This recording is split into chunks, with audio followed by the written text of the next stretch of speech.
Déjà, si on pouvait faire un rapide point sur le groupe avant ce déplacement du côté du Havre, est-ce qu'il y a du nouveau à signaler? On a les mêmes blessés que la semaine dernière, Johan et Maguette. Après, tout le monde est à ma disposition. Donc j'ai pratiquement le même groupe que la semaine dernière. Donc un déplacement au Havre, un déplacement chez une équipe qui est dans une bonne dynamique, comme le Sporting d'ailleurs. Le fait justement d'avoir accumulé les points ces derniers matchs, ça permet peut-être au Sporting d'y aller plus sereinement. Oui, l'aspect comptable fait qu'il y a un petit peu plus de sérénité dans le travail et au sein de l'équipe. Mais après, quand vous regardez bien notre calendrier, on va jouer que des grosses équipes sur les 5 matchs avant la trêve de la Coupe du Monde. Donc il y a des objectifs, il y a des attentes. J'ai presque envie de vous dire qu'on est dans des étapes de montagne sur les 5 matchs qui vont arriver. On va monter 5 cols.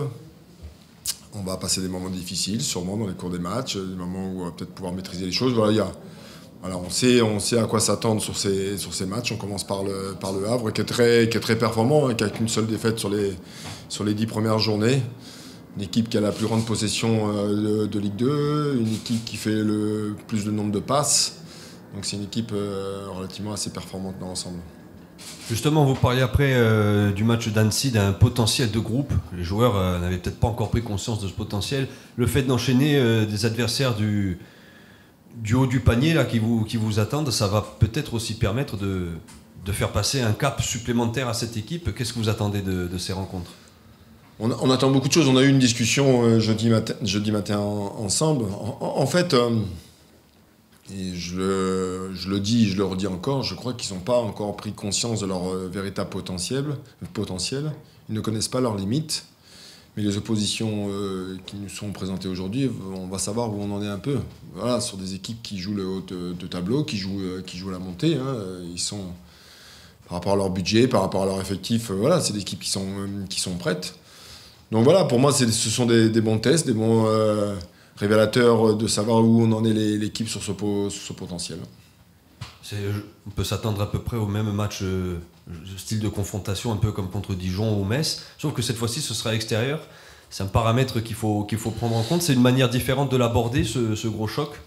Oui, alors, vous déplacez 2 fois.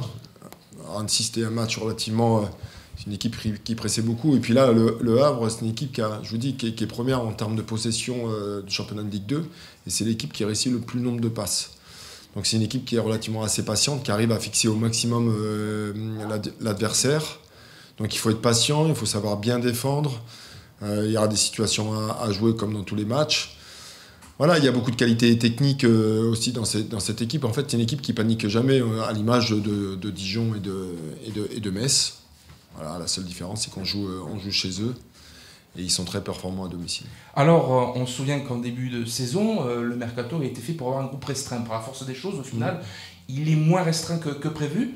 Finalement, quand on voit comment ça se passe, quand on voit la dynamique de groupe justement qui s'instille, il y a des joueurs qui sont revenus alors qu'ils n'étaient plus tellement dans le 11, et inversement, il y a des joueurs qui sont sortis du 11. Au final, avoir un groupe un peu plus profond que prévu, n'est-ce pas un avantage ? Oui, alors moi, encore une fois, on ne regrette pas le choix d'avoir fait un groupe restreint en début de saison. Puis voilà, la force des choses est de faire un bilan. En fait, on a pris la décision d'élargir encore à nouveau ce groupe pour amener une concurrence beaucoup plus importante.